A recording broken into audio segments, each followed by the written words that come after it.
You're listening to Consulting Logistics, presented by FreightPlus. I'm your host, Kyle McNaughton. Thanks for checking us out. It's a new month. I know we're a week late, but it's because my main man over here, Chris Peckham, was traveling, so our apologies. But a new market report's out, the April market report. So we're going to jump into it. It's going to be available on our website at freightplus.io. But yeah, let's jump right into it, Chris. Why waste some time? Chris, how's it going? Good. No complaints. Good to be back. Yeah, traveling. I mean, that's fun. It's good to be back out in front of customers and stuff and traveling. And overall, it was pretty worry free. I mean, everything went pretty well, but it is nice to be back. I know one thing we talk about, and this is completely off script, but we talk all about like warehouses and the people, the availability of people being out and stuff. What are you seeing? Kind of how's that look? How are companies kind of handling COVID? Yeah, the specific customer that we went to visit, we went to both warehouses that they have. They actually have more than just two, but in two separate locations. They're at full staff. They do have some restrictions in place about number of workers that can be in designated areas. But all in all, this specific customer, their productivity is like through the roof because their sales are through the roof. But it's been interesting times, but they are at full staff. No, it's interesting. I mean, we're going to talk PMI a little bit later, the Purchasing Managing Index, and like you're kind of seeing the proof of the pudding, like everything you talk about. But yeah, let's jump into it. I mean, April's a very interesting thing. So a little full disclosure, we are recording this episode the weekend before Mother's Day. And one of the really cool things you did in this report, kind of a fun thing before we get into the market report, was about the logistics of flowers. I mean, you've been in this industry, you've been working in supply chain for so long. What was something that sort of surprised you doing the research about the logistics of flowers? Yeah, it's one of those things that you and I probably don't think about, right? So we need to go and pick up some flowers. We go to a floral shop, we pick them up and we go. But when you start to dig into what actually goes into those flowers being on the shelf, it's kind of incredible. It's like shipping a vaccine. The floral industry is about $8.5 billion. Most of the flowers that we have here in the U.S. actually come from Ecuador and Colombia. So from the time that these are picked at a farm, and let's say from Central America, the majority of them are flown into Miami. They're specially packaged while they're on the flight. Once they get to Miami, they're offloaded, either stored in coolers or in a shaded area, immediately put on refrigerated trucks. This one company that handles an awful lot of floral deliveries coming out of Miami may have a 15-stop run on one truck itself.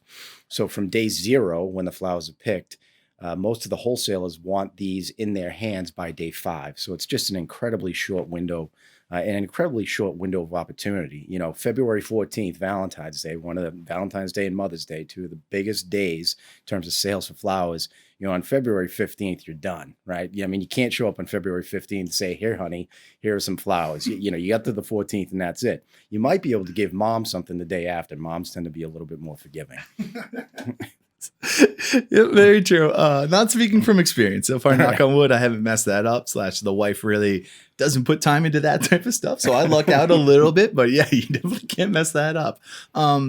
No, it's interesting. I mean, it's probably something we don't really have time to jump into, but I mean, I'd be interested of how the whole hours of services affected that industry. When you're dealing with such a tight timeline, it almost seems impossible to like, hey, we need to get this done in 5 days. Like, right.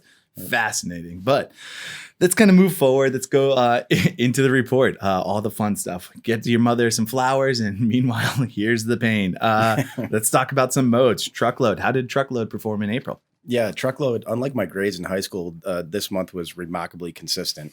So if we just saw very steady volumes, very steady rates of rejection, volumes hovering in the mid 15,000s, rejections hovering around that, 24 to 25%. No real deviations at all. We had some weather issues in the Southeast, which we're seeing again now, which contributed to some of the challenges, but overall just remarkably consistent. Now, one interesting thing, and you talk about it in the report, but the report's dated, right? So we're recording this kind of at the post of Blitz week, or the Department of Transportation, the roadside inspection week. Historically, how does that kind of affect? I know last year was weird. It didn't happen in this time period. It happened later in July, I think. But what historically does this kind of affect the way that it comes to capacity with rates and stuff in the market? So Blitz week started on Tuesday of this week as we're recording. And what we've seen each day is we've seen the rejection index creep up in very, very small increments. But we're not seeing anything shifting significantly down in terms of rates. In fact, they're holding steady or rising in major markets. So it's having its normal effect. I would expect that tomorrow's rejection rates would be a little bit higher than today's as well. But we track that on a daily basis, so we'll see. Yeah, no, it's interesting, especially kind of how little awareness there really seems to be about Blitz Week. A lot of our kind of content we produce was just trying to make people a little bit aware of it. But yeah, it doesn't sound like it's good that there's a bounce back quickly. I mean, we're talking, I know you in the report, you mentioned in the reefer and the dry van, the idea of really being diligent about order times and stuff like that. Can you talk a little bit about kind of why that's so important, especially in the reefer with just kind of what season we're upon right now? Yeah, well, we're in full swing in produce season right now. So your tender lead time is going to be incredibly important. So the longer that you can give your providers, whether it's a carrier or a third party, to go out and secure the capacity, you're just going to be setting yourself up to be as successful as possible. And you may give somebody a week lead time, and it still may result in a last minute higher cost capacity securing, but it kind of is what it is. But put yourself in that position to be as successful as possible. Work on your lead times, get those tendered out to your carriers sooner rather than later. Now, I know you mentioned really having conversations. Communication is one of the biggest things we really always talk about, but especially with your customers and about chargebacks and trying to find waivers and stuff. I mean, is there any keys to success? Yeah, I know we talk about this all the time. I know. That's why I'm kind of smirking. It's like the chargeback mafia, right? It's incredible what some of these receivers end up doing to their customers. So, yeah, I mean, all you can do is, again, work on your lead times, get those tendered out to your carriers, have open, honest dialogue with your receivers. I mean, we're in unprecedented times right now when it comes to volumes, capacity across all modes. I mean, it would be nice if some of these receivers would grant their shippers and customers a little bit of a reprieve. Unfortunately, I don't see it unfolding that way. Yeah, no, I think that's we do a roundtable with kind of our clients and stuff, and like it turned into shipper therapy. We were calling it by the end, just because it's like everyone talking about like, man, these customers and the chargebacks. They're like, how is it not a for-profit center at this point? Like, this is ridiculous. One final thing with truckload that I found interesting, you talk about is the hours of service and how it's kind of really affecting those tweeners and stuff. Have you found any innovative kind of carriers that are finding workarounds with the new hours of service, or is it kind of everyone's kind of just dealing with it and they're waiting for the first person to kind of jump in the water? Yeah, if you are still hauling critical items, then you still have an exemption from hours of service. But you can still clearly see it in the data, with the high rejection rates on those tweener lanes. And a tweener lane is anything that's between 450 miles and 800 miles. You see a rejection rate in the mid 30s, right? And that's because those drivers in the past used to run that straight through, be able to turn that in 1 or 2 days. Now they can't. So if they're not hauling those critical items, they're subject to hours of service rules. And that's just not a lane that is very attractive to anybody.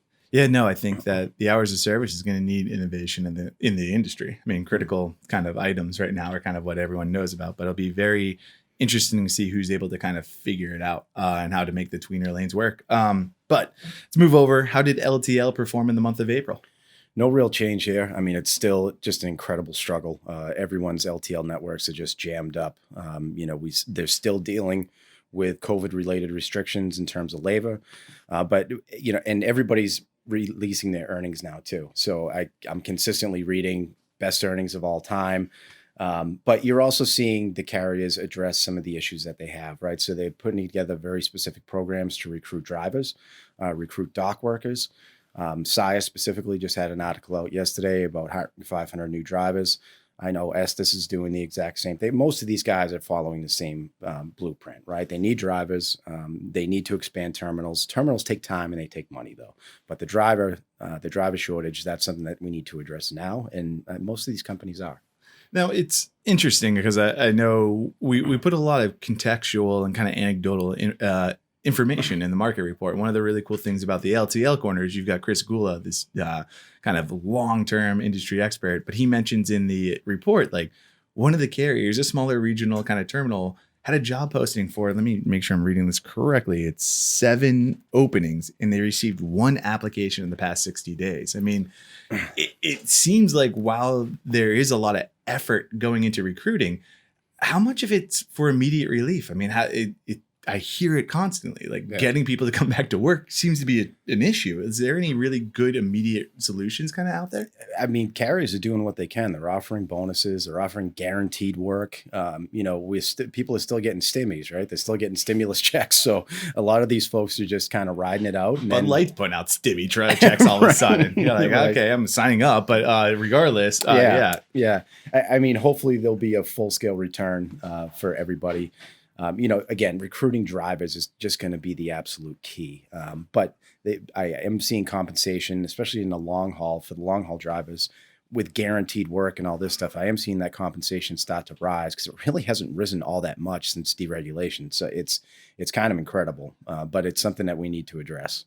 Yeah, no, I think it's been it's fun like reading the market report because you kind of get to start picking up on the kind of patterns and stuff. And I think that's one of the interesting things I keep reading. I'm like, man, how that bad? Like, I remember when you're sitting there looking for a job, I'm like, well, always remember a truck driver is an option. Yeah. Very easy. You can find ways to make it work for you. The intermodal, I know that's a fun one. Last month, we talked a lot about that whole Canadian Kansas City merger. Mm-hmm. Some fun things happened there. What happened in intermodal for the month of April? Yeah, intermodal, we've seen intermodal volumes remain high. They backed off a little bit, but now we're seeing some of these rail providers reinstitute some of those premiums for non-contracted freight. So if you're a shipper that, typically would run something over the road and now you want to throw it on the rail, getting that space, you're going to pay for it pretty significantly if you don't already have contracted pricing. And you mentioned in the report too that the spring's great because it's a little less weather susceptible and stuff. One thing I would be interested to know, like what has kind of been that fallout of the merger? I know that another rail operation kind of came in, but has there been any good news from that merger? Yeah, it's not finalized yet. It's still subject to approval from the Surface Transportation Board. So that's still ongoing. It's going to take some time to go through. And really, it's not a play on assets. It's a play on just the network.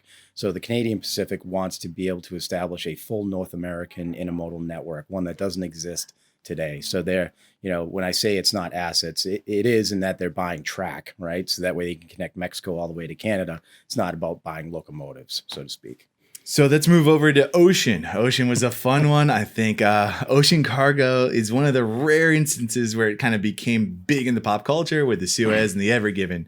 What's the fallout been for the ocean kind of freight? And then we'll kind of turn into how did ocean freight perform in April? Yeah, we're still feeling it, and we're still going to feel it for a while. So right now outside of Rotterdam, and that's where the Ever Given was headed, there's still 100 vessels looking to get into the port of Rotterdam. 100. I mean, that's just huge. And it's not only just the deliveries that are coming in, but it's that equipment. So the equipment shortages globally are really one of the main drivers of what's crippling people's supply chains. And even the cost of producing equipment. People are like, let's just make more boxes, And you're like, yeah, you can do that. The cost of doing so is doubled. And everybody's jammed up. Like all these manufacturers are so backed up. Whatever order they receive today is going to take months for them to produce. So it's just a really, really ugly thing. But we're still feeling the repercussions, and we will for weeks. What about, have we talk about, you say 100 anchor, which seems insane because we keep talking about Long Beach in California and how there's 50 at anchor and like 40, and that seems like a nightmare. How did the ocean freight kind of perform in April? Are we seeing some congestion? So we're seeing a little bit of relief, outside of Southern California itself. Vessels at anchor are below 20, but there's still plenty outside of Oakland too. And then, Seattle, Tacoma, Vancouver, Prince Rupert, all up and down the West Coast, you're still going to see vessels at anchor. We started to see a little bit of relief in terms of congestion, but costs have not come down at all. In fact, they continue to rise. Is there anything other than the usual we say, kind of talk to your carriers, that type of stuff? I know kind of contract season sort of is kind of waning at this point. Is there anything left? It's tough. Yeah, we're still in the midst of contract season. What you're going to have to do is you're going to have to work with your providers, and you're going to have to ask them to get you space secured, even at an FAK rate. And an FAK is just a fancy way of saying a premium rate, a really high rate. So they may have a book of business that's allocated to you at a negotiated rate, but even within that book, you may have to pay some FAK rates. But it's all about getting product moving. If you have to pay for it, it stinks, but it's just a reality of today.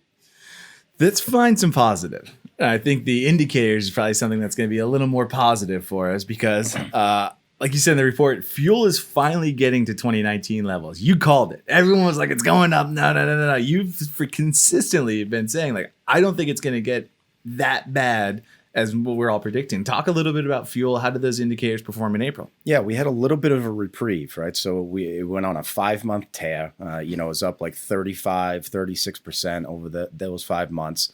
And then we had a little bit of reprieve, 3-4 weeks in a row where it came down. Actually went up by a penny this week, so up a little bit. But we're back in line with 2019. Comparing anytime I see year on year, whether it's financials or volume or anything, I kind of disregard it, or you take it with a grain of salt, because you're lapping a year that's never happened before, right? In 2020.